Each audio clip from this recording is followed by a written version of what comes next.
No, I'm not. Okay, let's move on to E. PCV, HRPV 15-029-00001. Consideration of a city initiating text amendment to Chapter 23 of the Land Development Regulations as follows. Article 1, Section 23-1, 23.1-12, definitions. Article 2, Section 23.2-6, rezoning of land and future land use map amendments. Article 3, Section 23.3-6, use tables. Article 3, Section 23.3-25, mixed-use plan development. Article 4, Section 4-10, on-street parking. Article 4, Section 23.4-4, fences, walls, and gates. Oh my. Article 4, Section 23.4-13, townhouses. Article 6, Section 23.6-8, sea turtle protection. That's a lot to cover in one rather large paragraph. Well, good evening, Mr. Chairman. Maxine Ducas, Client Preservation Manager for the record. As I said in the previous months, that we were going to have a series of amendments. Since we adopted the LDR back in 2013, we've discovered things along the way that needs to be addressed, things that needs to be specified, and things that we probably have omitted. So this is another round of amendment that will cover those issues and challenges that we faced in the past year. As you stated, several sections is proposed to be amended. In this round, we are including, since you mentioned those sections, I'm not going to go in detail, but I can tell you that these sections are covered under the exhibit that is attached as part of the package. We've included some modification, amendment to some of the definition section that we have, specifically as it relates to definition of an arborist, a barrier, a champion tree, circumferences. We defined an historic tree and the measurement of such landscape material.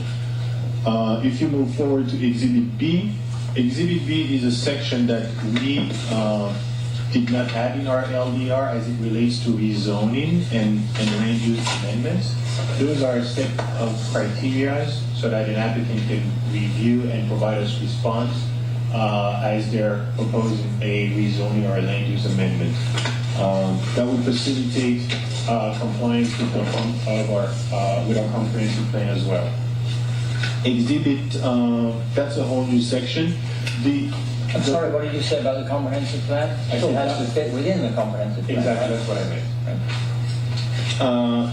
Moving forward, the exhibit we had, it's the permitted use table. The permitted use table is a document that has evolved and much work has been involved into establish it, and it's just a way to clarify some of the permission of some of the uses that we have. The changes are identified in red to make it clearer, such as changes include. You don't have the permitted use. No. Okay, go on. Package at least. No. It's this. You Right. didn't read it. Here. Oh my God, I'll lose sleep. We can share. Some of the permissions were, as the permitted use table is now, some of the permissions do not carry to the next level of intensity, so we make sure that we include them for clarity and consistency. And moving forward, we've also adopted standards for off-street parking to recognize for on-street parking to be counted toward off-street parking requirements. That's what I'm trying to say. As well, we've included development standards. This one was a clarification of the intent of that section, which is we had to deal with this with a different project, and we included that no front door access from alleys with a budding single-family residential use or district. That was the intent, but it wasn't codified as such, so we've addressed that. The other one is Article 5, which is supplemental regulation that deals with, it's a new section dealing with portable storage units. A definition is provided, the particularity under which a portable storage unit can be permitted, and so forth, and the permitting that would be required to place one on a property. That is a new section. Moving forward, the other section is the supplemental regulation that deals with non-conforming signs, and specifically this is in response to billboard settlement. So we need to address this to make sure that we are in conformance with the settlement that we have agreed upon. Article 5 deals with historic preservation section, which is the penalty and enforcement. We've been confronted with a situation where work has been done to historic contributing properties, and without the benefit of having a COA, and staff have struggled to make sure we've worked backward to try to address this, and I think having that enforcement capacity would allow us to achieve better results. That is that new section. So that would apply to things that were not requiring a building code. I mean, it was a code violation. It'd be a code violation if you didn't have a permit. Well, so historic things that like extra stuff you can't do. Is that what it means? No, specifically, it deals with when someone applies for a certificate of appropriateness and they do the work beyond the scope of the certificate of appropriateness. That gives us the ability to enforce the provision of the code. But at the same time, also, if someone did not get a certificate of appropriateness, we want to be able to have the ability to penalize them to a certain way. The same way that you have, if you fail to apply for a building permit, you are,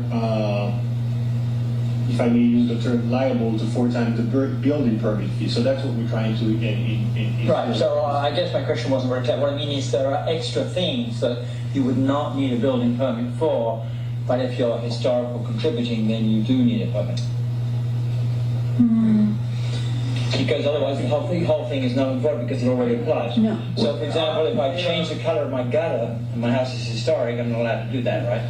There are a few things that could potentially be done to a property, and the best example is we had a original terracotta tile roof on a commercial property downtown. There is not a permit required to paint a building. However, they painted over with elastomeric paint the original barrel tile roof and made it blue. Took us a long time to get it back to the terracotta color. You can't really get the paint off. That's the only one I think that we've had a problem with since I've been here. That was an item that would have required a certificate of appropriateness to change a material that's integrally not painted like brick or stone. I can't think of no one. That's the one right now. So it's mainly about painting. That was because me right away. No, well, and there's also there was a property that that they did some major work to it without permits and without the certificate of approval, certificate of appropriateness. And while we could address the building permit issue, there was some question about how do you make them go back and how do you address the lack of the certificate of appropriateness. And the way the code was written, because there were specific penalties laid out in enforcement, and one of them was not to refer to code enforcement, although we were referring it to code enforcement, I felt that we needed to add that specifically, and if they somebody destroyed a garage door, they replaced a garage door which was historic, and it was kind of hard to, what do you do with that? So we decided that we would have to allow that to go to code enforcement in addition to other remedies that were already available. Now remember, the only thing that you're seeing here that's the underlining or strike through is changing what the existing code is. So most of this was already in the code. We're just making some changes to that. So that strike through and underline are the changes that are actually being made, Recommended to be made. recommended to be made. Thank you, Barbara, for the clarification. And William, in the last exhibit is actually under the environmental regulation. It deals with the sea turtle protection, and I believe Mr. Waters can educate on the sea turtle protection section that we're having. I want to preface the sea turtle protection section also to the fact that, and I want to apologize to the public, I was not able to get together all the information to adopt the same section the dark sky proposal we've been talking about for several years, which deals with night sky, night light pollution. We will be bringing that forward probably in the next round of LDRs, which you'll see in 6 months. Sea turtle protection is governed so much by the Department of Environmental Protection and the county. Right now we fall under the county's rules for turtle lighting. The season additional requirements on when lights can be turned on, the wattage, the color, can the turtle see it from a certain point on the sand, a number of things. Most communities in Palm Beach County, except for Manalapan, I believe, and us, have adopted a sea turtle protection ordinance, so they don't have to go through the whole county to get approval. This ordinance really would only affect the beach and casino property, the BAC zoning classification. But if you've been listening to all that's been going on, our county grant project, as well as the county's rules of governance for sea turtle, require us to put sea turtle lighting on the entire project. Even though much of it's only about 10 feet tall and it's behind the dune that's over 15 feet tall. So, thinking ahead, we do have tenants that have requested we provide additional lighting in the lower part of the parking lot. We want to facilitate our own governance for sea turtles. We're not going to affect them negatively. There will still be protection of sea turtle and the lighting during the nesting season on the top of the dune and down at the beach. We're not going to be changing the light bulbs in the casino project or the Benny's or the pier. What it does allow us to do is have a little bit more flexibility in the lighting on the lower portion of the lot. We have some exposure from a liability standpoint. The Parker Nut is quite dark, and there are increasing numbers of nighttime activities at the beach, especially if we get a tenant that's a restaurant on the second floor, or expand possibly these special event spaces on the second floor. There's going to be a larger need for nighttime access to the beach property, and it's just irresponsible for the city not to provide a higher level of lighting. So this would let us do that. Good. So this only applies, it doesn't say, it defines beach, but this whole section only applies to lighting next to the beach, you see the beach? Well, that's what I was getting at. I had told some people who had called and had some questions that I was going to try to incorporate to the sea turtle protection lighting component, also the dark sky component for the whole city. I wasn't able to pull that off, and so this, though it's encompassed as the overall land development regulation ordinance piece, it really only affects the beach and casino properties. We only have that as a beach in the city. It's the very last sentence says no lighting shall be installed without the prior approval of a lighting plan. So if we take that legally, literally, I can't even put a porch light outside my door because no lighting shall be installed. Well, Doesn't mean that at all, does it? however, well, you have to look at the context. It's under the sea turtle protection section of the code. I know, but it doesn't say what it applies to. It just has the definition for beach. Other than that, it doesn't say this section shall only apply to such and such. It says what it's meant to do, but it doesn't say specifically it applies only to that area. Well, it's Well, in between the purpose section and the definition of beach, it only applies to the beach. What does, okay.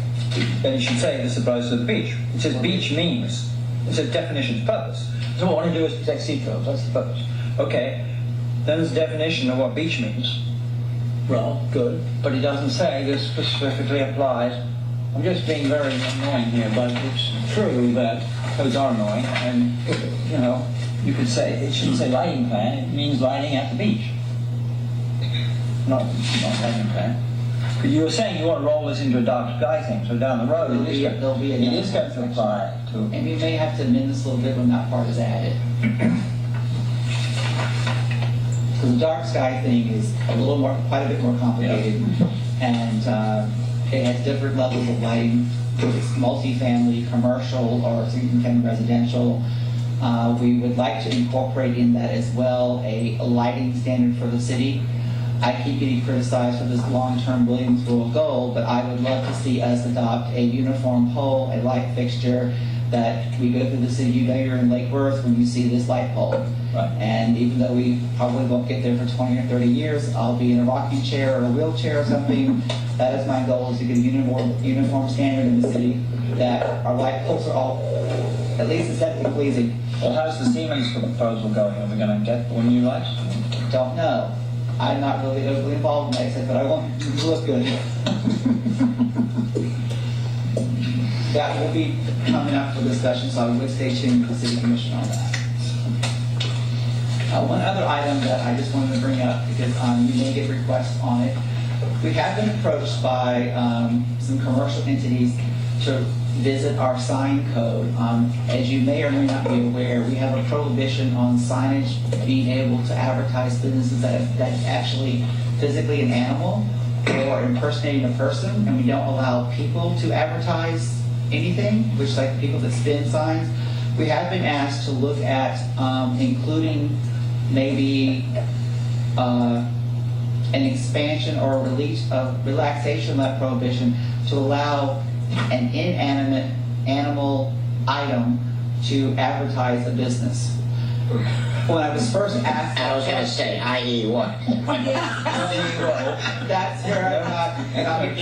That's where I got hung up. Is that there's a large pig that someone would like to use to advertise Bluefront Barbecue. And we also had a bear advertising something originally. We have some animal-like elements that do advertise. We have a Tuppence fish. That's a historic. With that horse on the We have a person, I think there's like a bodybuilder, Hercules dude that advertises a what used to be a car place. There's a couple of them.